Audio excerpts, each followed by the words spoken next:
Ryan Reynolds here for, I guess, my 100th Mint commercial. No, don't. No. I mean, honestly, when I started this, I thought I only have to do like 4 of these. I mean, it's unlimited premium wireless for $15 a month. How are there still people paying 2 or 3 times that much? I'm sorry, I shouldn't be victim blaming here. Give it a try at mintmobile.com/save. Whenever you're ready. $45 upfront payment equivalent to $15 per month. New customers on first 3-month plan only. Taxes and fees extra. Speed slower above 40 gigabytes. See details. There's a lot that could impress you about the all-new Honda Prologue EV. True, it's got class-leading passenger space and clean, thoughtful design and intuitive technology. But what really sets the Prologue apart from the competition is that it's more than an EV. It's a Honda. Honda, the power of dreams. Visit honda.com/prologue to learn more. A milestone moment creates a beautiful memory for years to come. And now's the time to celebrate it with 35% off select pieces at Blue Nile. Blue Nile makes your most valuable moments sparkle with jewelry gifts of the highest quality offered at the best price. You'll also find expert guidance and the level of convenience you'd expect from the world's leading online jeweler. Right now, take advantage of 35% off select pieces at BlueNile.com. That's BlueNile.com. BlueNile.com.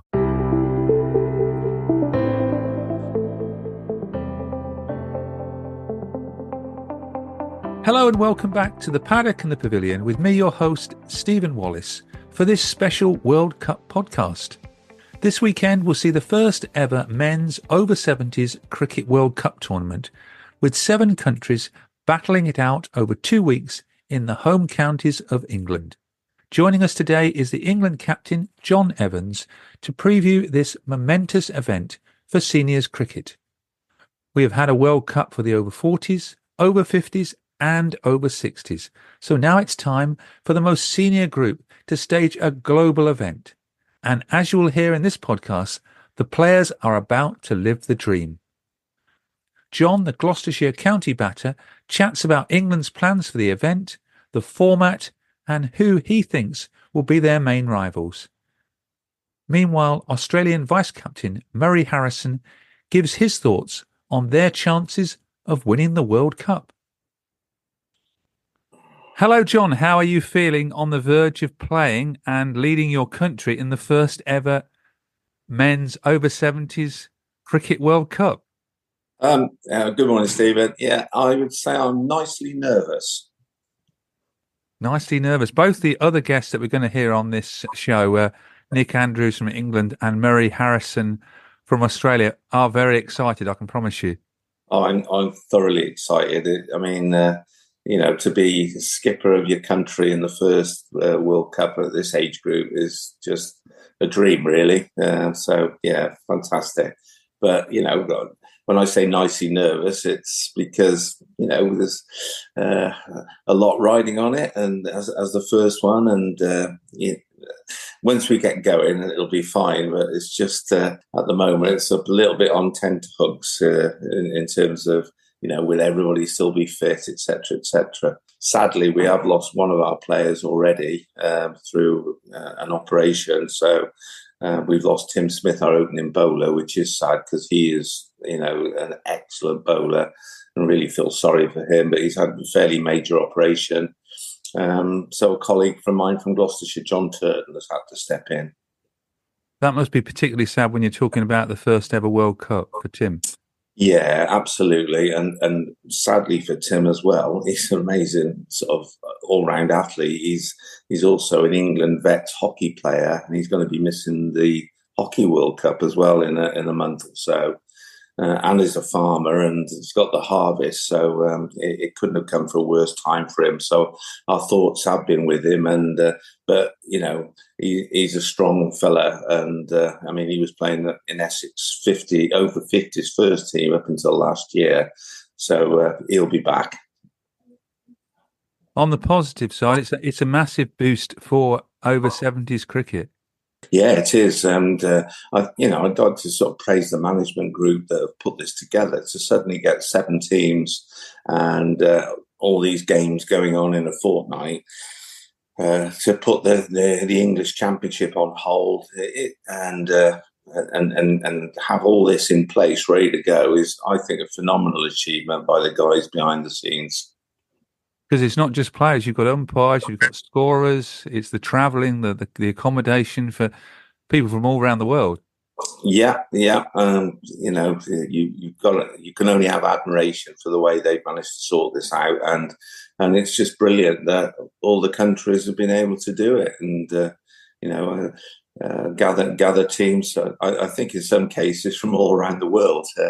I know Sri Lanka have got 4 guys who are actually based in Australia, and some based in England, and interestingly, India's vice captain Keith Alexander played for us in Australia in the Silver Ashes 2 years ago, and he's got dual nationality. And he asked, would we object if he took a position with the Indians? He said, "Well, no, of course not. That's it's just good, really, that he's able to do that. It'd be nice to see him again as well." Let's get back to the action. And my first question for you is, because when I last spoke to you, your feet were a bit tired after all those runs you scored in the Ashes. How are the feet? Yeah, they come and go. I've sort of got exercises for it, and you know, it's I've lost a little bit of weight, so they're okay. And how's the season been going? Not good for weather, but how's the season been going for the county? Yeah, the county it's been good. We've got sort of like quite an important game on Thursday. Worcestershire are top. They've actually got three players in the mix for the World Cup, and they are top of the whole championship, and we're second. So it's quite a big game on Thursday.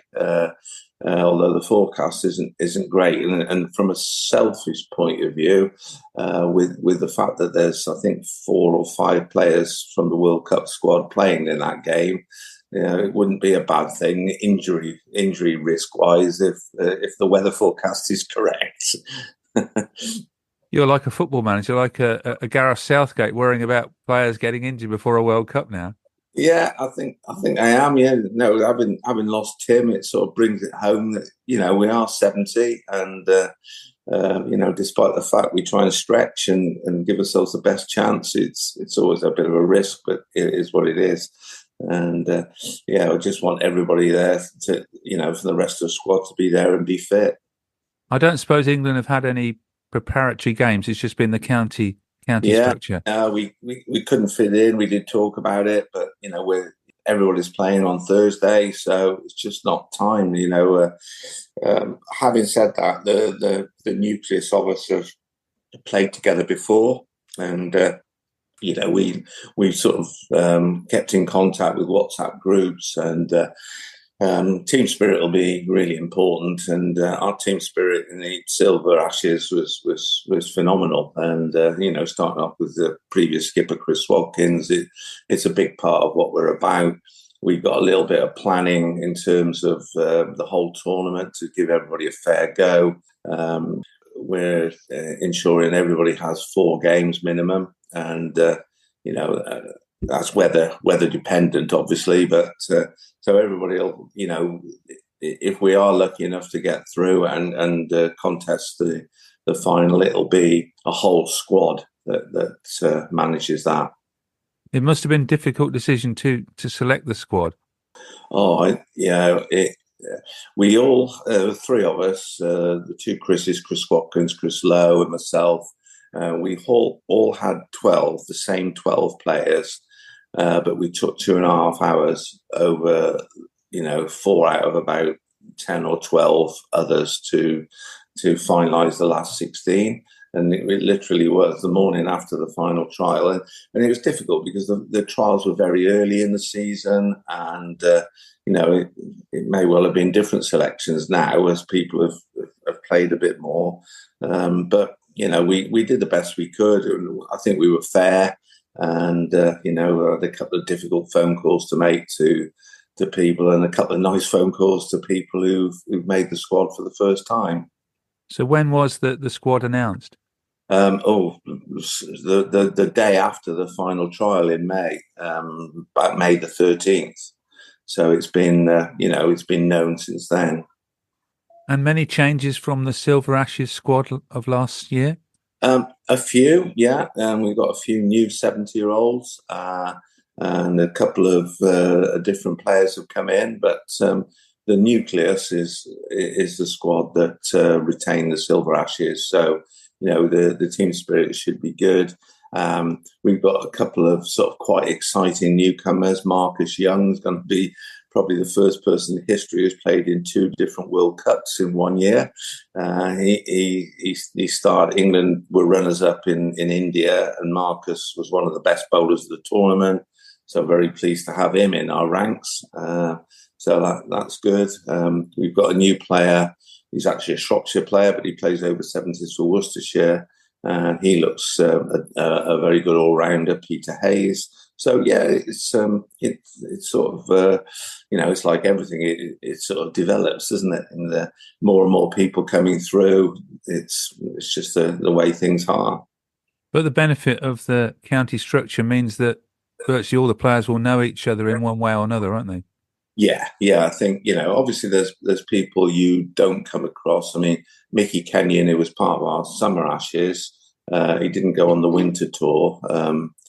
But he made a valuable contribution in the Summer Ashes. But I've never played against Mickey. He's from Yorkshire Ridings, and they play in their group and we play in our group. So, he's a delight to captain. So apart from that, I think most of us have played against each other at some stage over the years.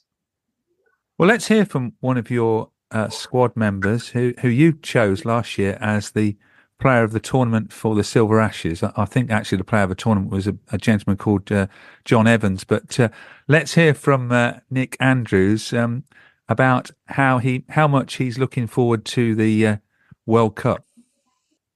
After 60 years of playing cricket, how much are you looking forward to playing in a World Cup, Nick?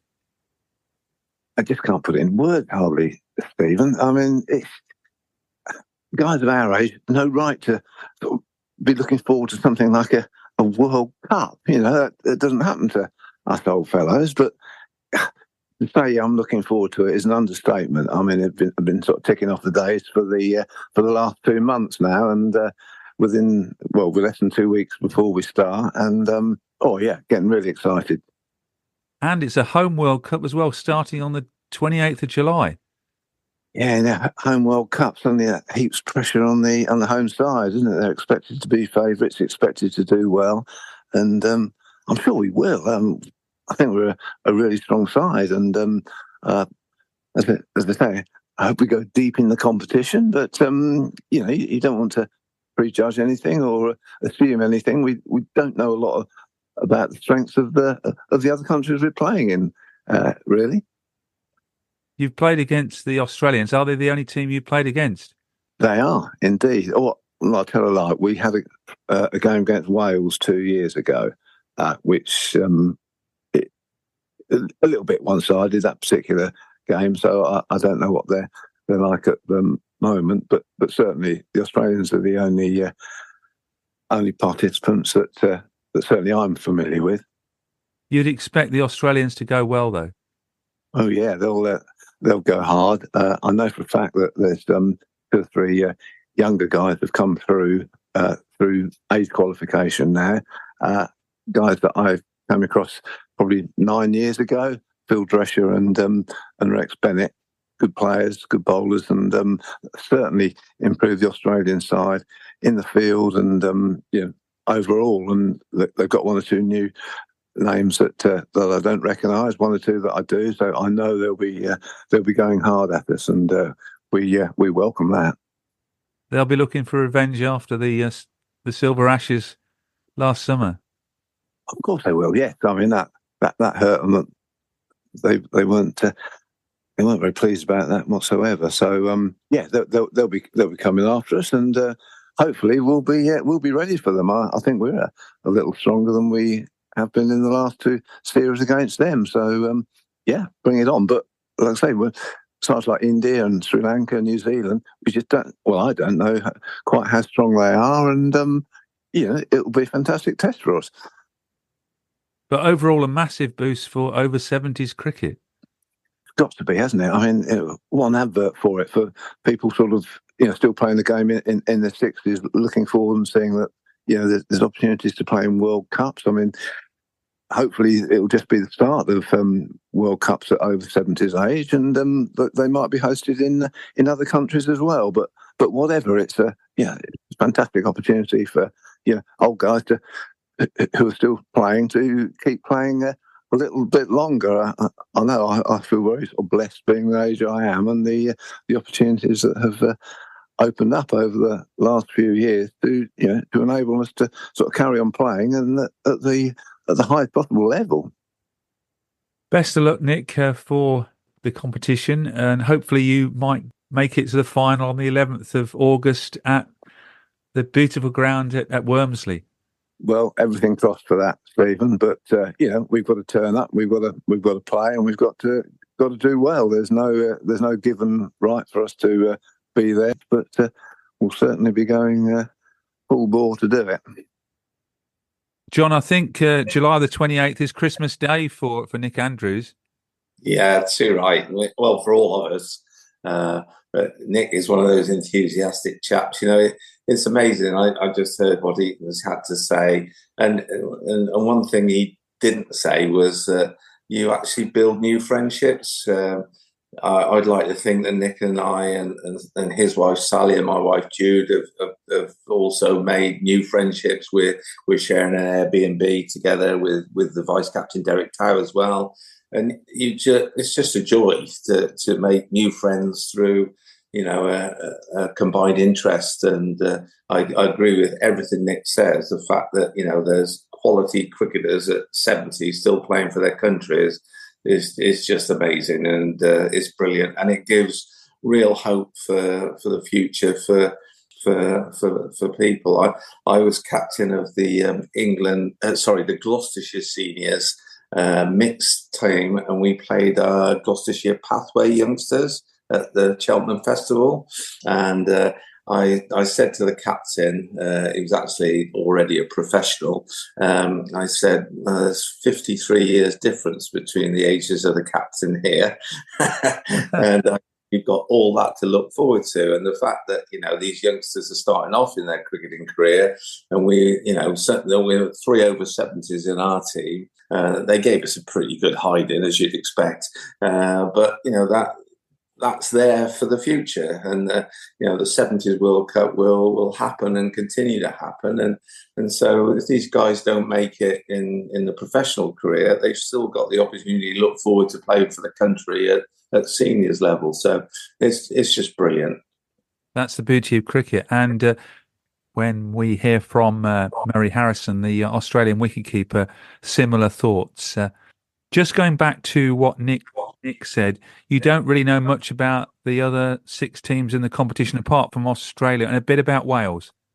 Yeah, I know quite a lot about Wales because they're in our group, and we play them fairly regularly. And so, they have found it a little bit difficult in recent couple of years. It goes in cycles. They were a very strong team, they play in the English County Championship, and a couple of years ago they were always challenging for the title. Last couple of years the age profile has changed a little bit. They haven't had so many new ones coming through, so they've found it a little bit tricky, but they're the only ones we know anything about. And who's to say that they suddenly haven't got a couple that have reached the 70s age group and will make them stronger. So we know nothing about the others. All these games will be on the day, and it'll be up to us to perform as well as we can and to face what's in front of us. Well, that'll make it exciting, won't it? Yeah, absolutely. It's a steep learning curve for every country, including us. But as I said, it is exciting and something really to look forward to. Hey, it's Kaylee Cuoco for Priceline. Ready to go to your happy place for a happy price? Well, why didn't you say so? Just download the Priceline app right now and save up to 60% on hotels. So whether it's Cousin Kevin's Kazoo Concert in Kansas City, go Kevin, or Becky's Bachelorette Bash in Bermuda, you never have to miss a trip ever again. So download the Priceline app today. Your savings are waiting. Go to your happy place for a happy price. Go to your happy price, Priceline. This episode is brought to you by Experian. Are you paying for subscriptions you don't use but can't find the time or energy to cancel them? Experian could cancel unwanted subscriptions for you, saving you an average of $270 per year and plenty of time. Download the Experian app. Results will vary. Not all subscriptions are eligible. Savings are not guaranteed. Paid membership with connected payment account required. Well, let's hear from someone you do know about, Murray Harrison, the wicketkeeper for Australia. And before we hear from him, I have been in contact since I spoke to him, and you probably know this, but they've played 2 games so far. They played Oxfordshire and a team in Hertford. In both games they've won. I must say that, and you'll laugh at this, but of course when Murray sends you the scores, you get the wickets first before the runs. He should realise now he's actually in this country, we're not in Australia. I suppose he'll be calling them sundries as well. Yeah, Murray will be doing it the Australian way, no doubt. Yeah, they've been impressive so far in their 2 games. And, they, as Nick intimated, we think they'll be stronger, but we think we're stronger too. So it'll be interesting. But I know Murray is a great competitor, and I look forward to hearing what he's got to say. Just before that, a shout out from Murray about the cricket club Challow and Childry, which is in Newbury, I think. Yeah, it's not far from Newbury. We played Oxfordshire there too. My county, Gloucestershire, did, and it's a beautiful ground and lovely people behind the scenes. We were made very welcome on the day.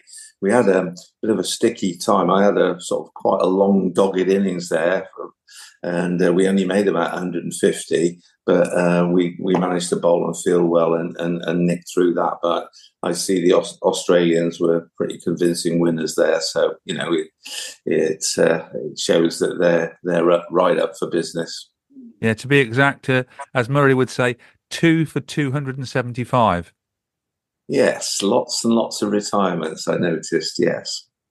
And actually, to be fair, that's decent, because I thought the Oxfordshire bowling attack was challenging. So they had us in real trouble, and I had to sort of dig in really deep in that particular game. And we didn't think we had enough runs, but we did bowl and really field well to win through just about at the end. Well, let's hear from the Australian wicketkeeper Murray Harrison. I hope you've settled in okay after that long flight. I have, thank you. I had a good sleep last night. Unfortunately, my cricket bag didn't join me on the flight, on the last leg of the flight, but thankfully it's appeared, produced it this morning. So I was pleased to report that my bat has survived the trip, which is the most important thing in my cricket bag. And you're pleased to be back in the UK. We've got some good weather for you. It's a lovely day. Yes, it's a long flight, as you appreciate. I've only really started to feel human this morning, and beautiful day today. And we're in Windsor. It's just a lovely setting. Of course, we're literally over the road from the castle. And you were there last summer when you came over for the Silver Ashes. Indeed. And we stayed here in 2019 when I was here with the 60s Ashes team as well. So I feel like a local. So as a well-seasoned tourist, Murray, what's the mood like in the Aussie camp? Or is it too early to say yet? Oh, well, we're all very excited. Of course, this is we have a number of new faces, guys who are touring for the first time.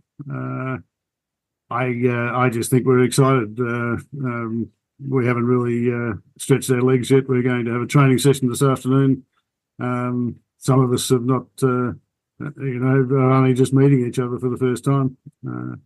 But there's a number of partners and supporters along with us. So it's a good vibe so far. We all went over to the pub last night and had a good meal, and no, we're just looking forward to it.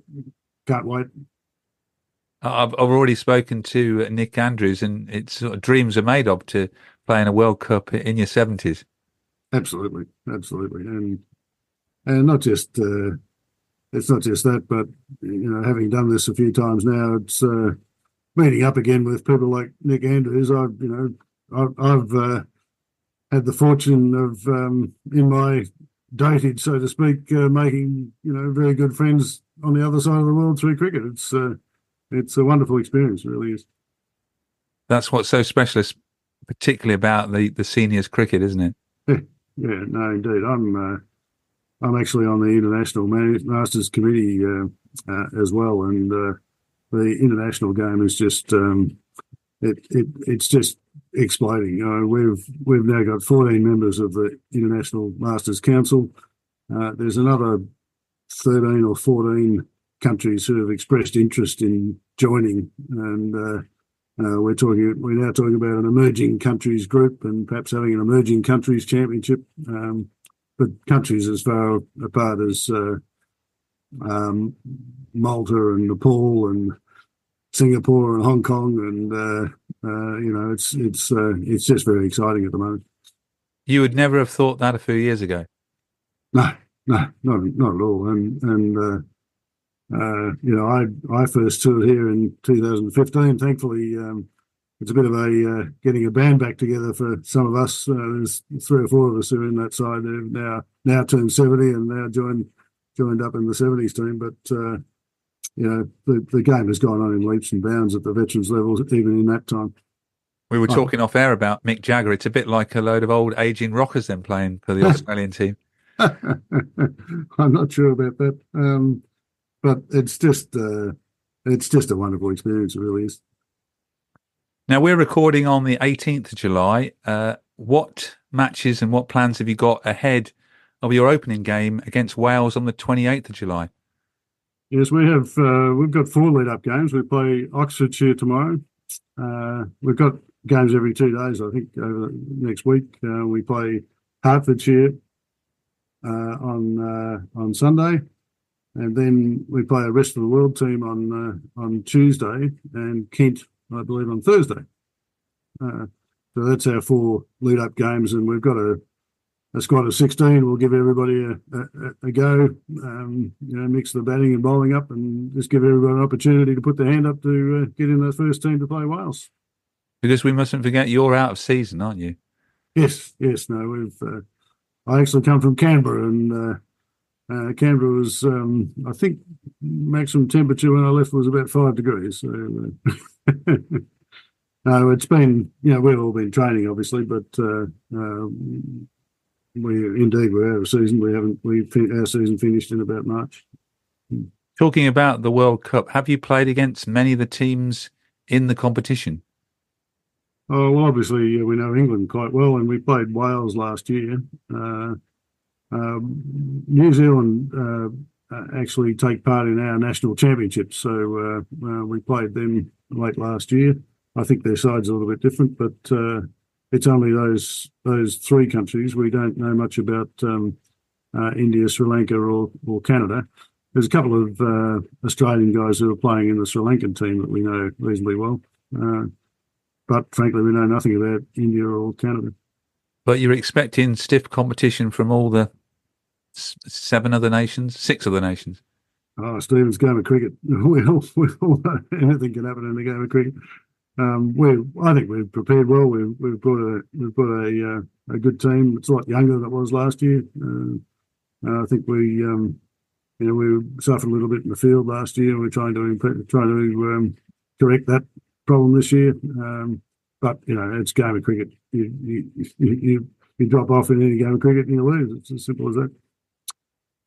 Well, best of luck, Murray, for the World Cup. Hopefully you'll be able to get to play at Wormsley in that final on Sunday, the 11th of August. We'll certainly hope. We're aiming to do that. We hope to do that, and I can't wait for that experience. It looks like a fabulous ground. I'm sure that England will feel the same way, and we're no doubt favourites to do that. But as I say, it's a game of cricket. We have to take each game as it arrives, and hopefully get there at the end. It'll be a fabulous time. We just can't wait to get started. That would be a fantastic end to the tournament if it was England-Australia final at Wormsley on the 11th of August. Well, indeed, and I believe the organisation is such that the other 5 teams are all scheduled to be there as well, and it'll be a great day, absolutely great day. Thank you very much. Thanks, Stephen. Appreciate it. The Australians should be well prepared then, John. Yeah. As Murray just intimated, they'll be stronger, and they're getting acclimatised with the games. So we know that there'll be a challenge.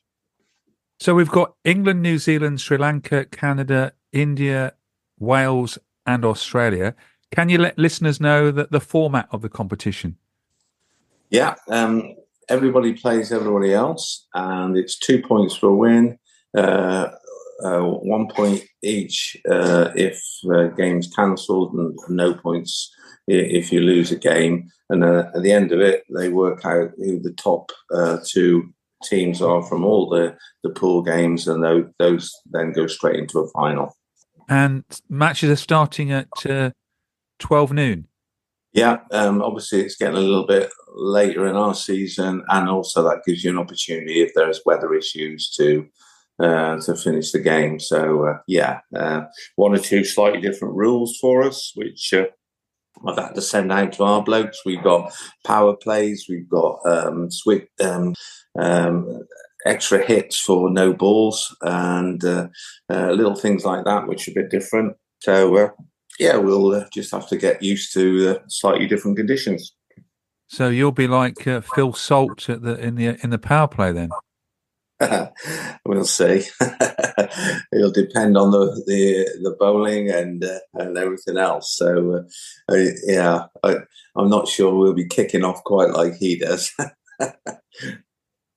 And how many overs are we?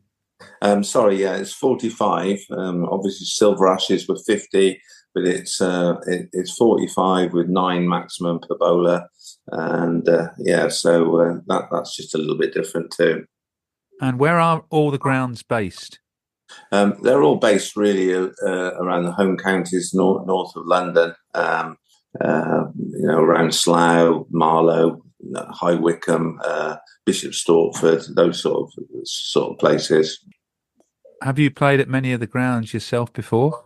I haven't played at any of them, so they'll all be new experiences for me. But I understand that the management team have done really well, and they're all sort of very well put together cricket clubs, and I think they're all looking forward to hosting this special occasion.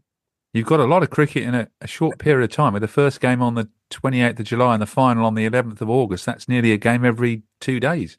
It is, exactly, yeah. And that's why, as I said, if we're fortunate enough to do well, it'll be the whole squad that does it. No matter what side we put out, we're going to try and share it around so that players get a fair go, and also that we look after people, particularly the bowlers. It's going to be tough. So we're all going to have to buy into, Chris Lowe's stretching and warm downs. I noticed that Australia are playing 2 games at Royal Ascot. They get to all the best places, don't they? Yeah, sounds like it. Yeah, they're probably going to have a gamble, aren't they, as well? No.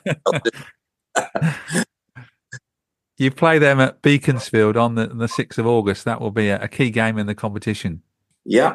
Look forward to that, and we'll see where we go. We've got a little break just before that, so every team's got 1 break in it, and that's our break. I'm not sure really whether a break's a good thing before you play the Aussies, but we'll see. Will you be sending spies out to some of the other games because you don't know anything about these other teams? I'm not sure we're sending spies, but I think there are match managers who've got a bit of an allegiance to England. So I'm hoping that we're going to get a bit of feedback back, yeah. And accommodation-wise, because we've got players from all around the country playing for England. Yeah, it's massively varied. Some people are lucky enough that they can travel on the morning of each game and stay at home. That I think that gives us a little bit of a disadvantage because obviously teams will build up a rapport being in the same hotel, etc. But I think that Wales and ourselves, because of the nature of where we are and finances and costs, are doing different things.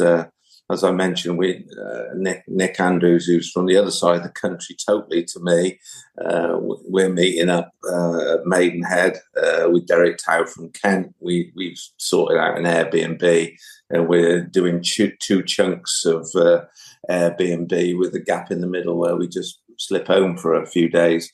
So that's the way we're doing it. Other people have got relations and are staying with them. So it's a bit of a mix and match, really. But obviously, it's all self-funded. So, guys are having to sort of dig deep. But why wouldn't you for something like this? So is there any sponsorship for the event then? There is some, yeah, but it hasn't covered playing expenses and accommodation. There's certainly been a fair bit of sponsorship that the guys have done really well to sort out. But it's a pretty big logistical nightmare for the management team, and I don't think that they could quite cover absolutely everything. It's an expensive tournament to put on, no doubt. But it's the first men's over 70s World Cup, and if this is a success, hopefully in the future, more sponsorship. Yeah, I think they've worked very hard to get the media involved. That grew with the Silver Ashes. There was a lot of coverage about that. The podcasts like yours, Stephen, make a difference. People send them out, they listen. There's been a lot of interest in my home county. In fact, I've been fortunate enough to be selected as skipper. They made quite a big thing about it. I've had sort of interviews at home. I've had my 15 minutes of fame. So it's like it is growing, and it's just wonderful because it means that other people will see the opportunities there available for them. Yeah, it must be a good advert for Froster Cricket Club for you.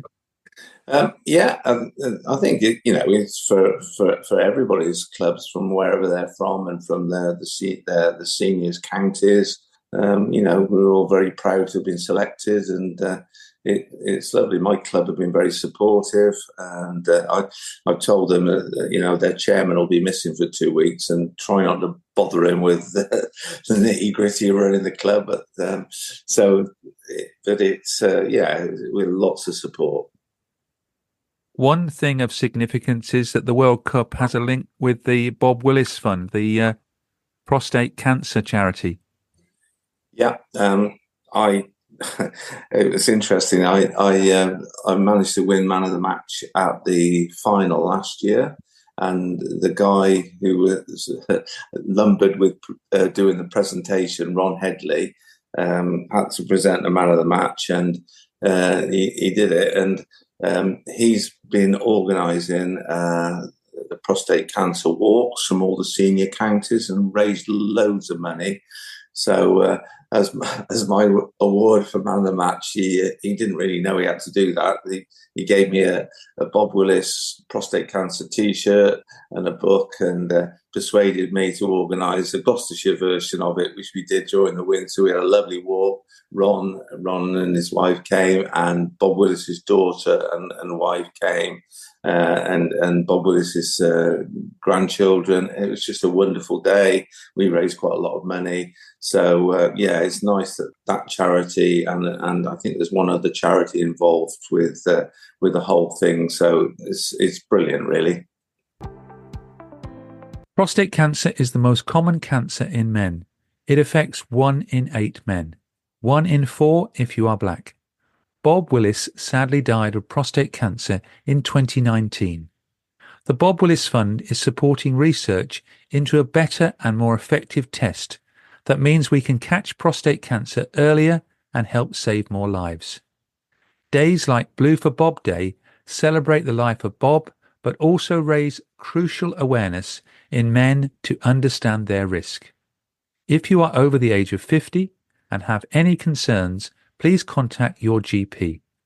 Help save a life like Bob's by donating at www.bobwillisfund.org/donate or text 10 to 70843. Thank you. You mentioned also that there's media coverage. You can also follow the competition online.